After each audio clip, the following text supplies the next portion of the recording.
forced me to get into the car. Just help me.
Oh, this girl is still alive.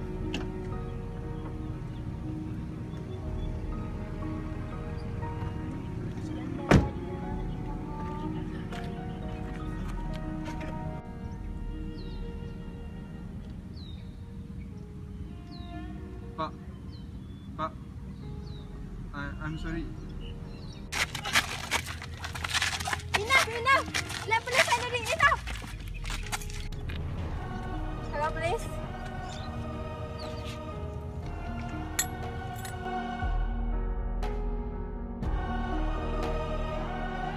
The court now invite the public prosecutor to deliver the statement. On 2nd February 2015, Sharafi had called Shuhada and asked Shuhada to meet at the front gate of the UITM, Pematang Pau. And the first witness is Sarah Husna binti Kamar Bahrain SP7. She was Shuhada's roommate at UITM Pematang Pau.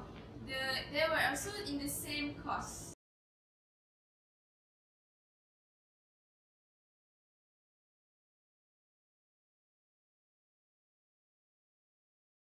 My name is Sarah Husna. On that day, Shuhada woke me up around 10 a.m. and told me that Sharafi wanted to meet her at the front gate of the hostel to return her laptop. So I knew about Sharafi from Shuhada. Me and another friend, Nabila, advised Shuhada not to go but failed. As I know, Shuhada was in a relationship with someone from the same university. Shuhada and I then waited for Sharafi at the gate. Sharafi then came with a black proton perdana. I was watched from short distance. Shuhada was standing outside the car while speaking to someone inside the car about 15 minutes. Then she signaled to me that she was going into the car. After that, the car going off headed to the highway. I was uneasy and told Nabila that about the event, and we decided to tell to Shuhada's parents. So here I want to ask you, did you confirm that you witnessed Shuhada and Sharafi at the front of the campus? Yes, I was there. And are you sure that Shuhada willingly to get in the car? Yes. Okay, that's all.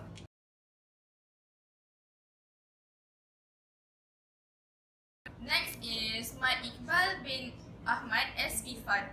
He lived in Taipei and worked in Ipoh. He would fly to the North-South Highway to get to the work. On the day concerned, as usually, SP5 used the highway to get to work on his motorcycle. My name is Mat Iqbal bin Ahmad. It was a hot day and traffic was moderate. I was cruising at a speed of 70 until 80 km per hour. While on the way, I came across a black proton perdana parked on the emergency lane of the highway at kilometer 228.2. The distance between the car and me then was about 70 to 80 meters. Okay, I slowed down when overtaking the car. I saw Shuhada was seated on the passenger side, while Sharafi stood outside on the driver's side. I saw Sharafi dragging Shuhada out from the car by pulling her hair from behind. I could see clearly as he was passing by the car and was about 2 feet away. Shuhada, then she was screaming. I thought they were having an argument. I slowed down and continued to observe by looking at the side mirror of my motorcycle. I saw Sharafi dragging Shuhada to the side of the road by going around the front of the car. I also saw Shuhada wave her hands frantically while being dragged by the hair from behind by Sharafi. There was no one else at the scene.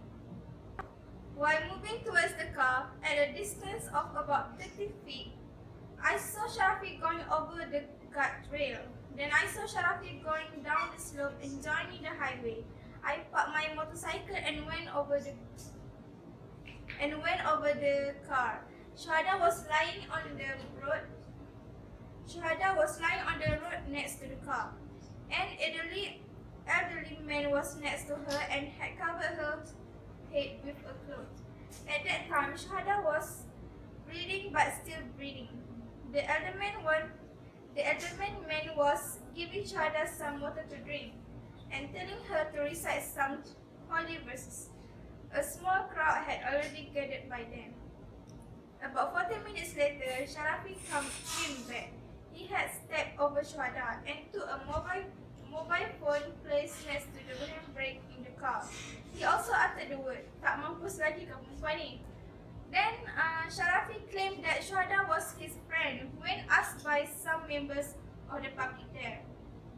Sharafi then sat next to the guardrail and spoke on the phone. I heard he said, "Pak, saya minta maaf."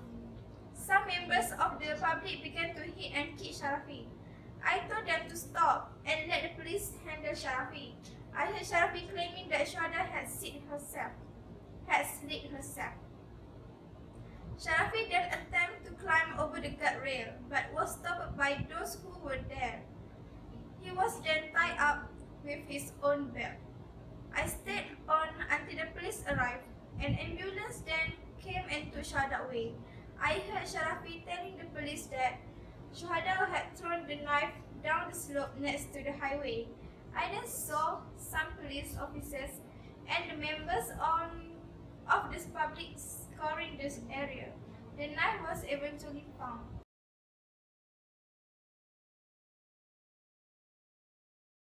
My name is Dr. Siti Zanaria binti Muhammad Nazri, the forensic who conducted the postmortem on the deceased on the same day that she died. I found out that Shuhada had a single stab wound to the front of her neck, which severed the carotid artery.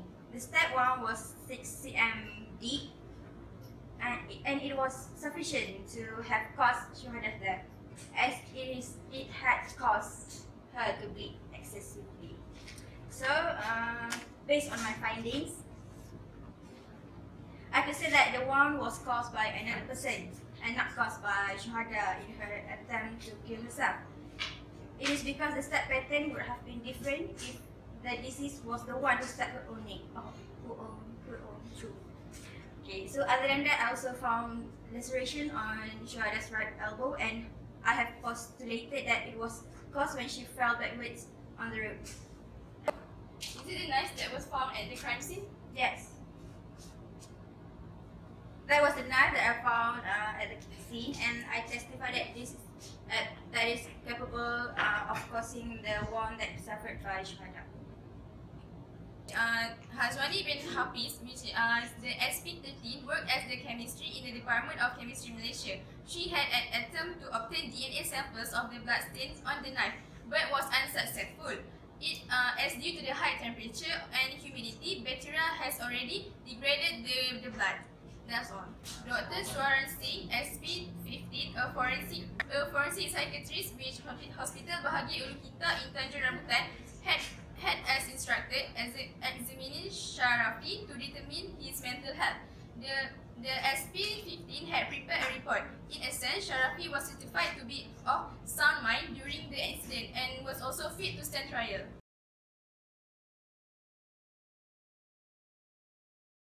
Here is the evidence that was found at the at the crime scene. It's a rainbow type knife with the word 9 Regimental di Assalto Paracad, which is called Morchin, engraved on it.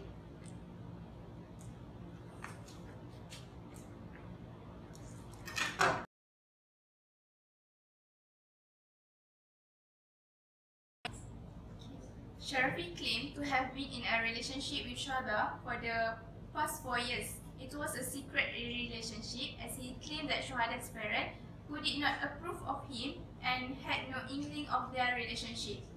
So Sharafi admitted driving the car on the day concerned, and he had picked Shuhada at her hostel using the car. He had called up Shuhada prior to going over the hostel to let her know that he wanted to meet and return her laptop. Upon meeting Shuhada at her hostel, he then asked her out for a spin. So Shuhada agreed and went into the car willingly. Things, however, turned sour when Shuhada called someone on her mobile phone and claimed that Sharafi had taken her against her will. That led to an argument. Sharafi claimed that Shuhada then attempted to jump out of the car and that he had drove fast to avoid her from attempting it again. Sharafi claimed that Shuhada then took out a knife from a box in the car and attempted to kill herself, and Sharafi tried to stop her, and that it was at this point in the time the car had run fuel and stopped. Sharafi then dragged her out by her hand through the driver's side as the door on the passenger side was blocked by the guardrail on the highway. So Sharafi then dared Shuhada to kill herself outside the car, but at the same time attempted to grab the knife of her. So Sharafi claimed to have wrested the knife from Shuhada, but it was too late as Shuhada had managed to stab her own throat. Sharafi then threw the knife down the slope next to the highway for her own safety. So Sharafi later realized that he had done nothing wrong and decided to go back. So upon reaching the car, Sharafi saw that the crowd of gathered. He admitted uttering the words, is the girl still alive? And that his mobile phone had at the same time rang. So that's all from me. Thank you.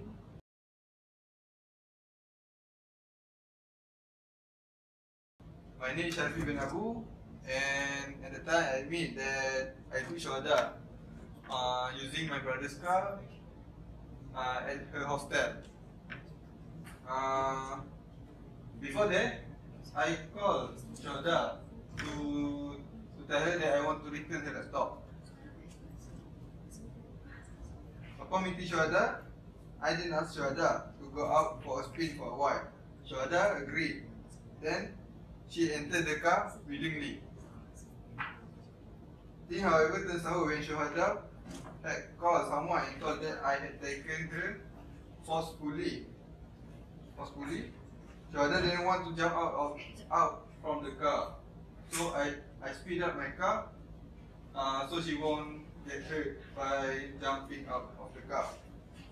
Then I saw Shuhada throw a knife from a box in the car and attempted to kill herself. I tried to stop her, and it was at its point in time the car had run out of fuel. I did Shuhada to kill herself, but at the same time I tried to grab the knife, but it was too late. As Shuhada had managed to stab her own throat, I then panicked and ran off toward the jungle of the highway. I was afraid, and I was afraid that I would be implicated. I then realized that I had nothing to be afraid of, so I go back there and saw a crowd had gathered. I admitted that I had uttering the word, "Oh, is this girl still alive?" And at the same time, his mobile phone ringing. I reiterate that I still love Shuhada.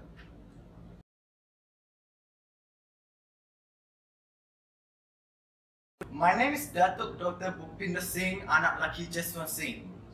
I had examined carefully post-mortem results and photographs of Shuhada. I opine that the common parts of the body that a person committing suicide would injure are the neck, wrist and chest area. In my opinion, Shuhada's wound is self-inflicted, and suicide victims normally inflict superficial wounds on the side of the neck before it's going to the fatal thrust, as the victim contemplating suicide would have time to firstly contemplate whether to commit suicide or otherwise. In my opinion, Shuhada had probably stabbed herself at the spur of the moment and she had no time to think at the time. And mostly, the victim in the murder case would be multiple wounds on the sides of the neck, and that is rare to find a murder victim with a stab wound on the frontal part of the neck.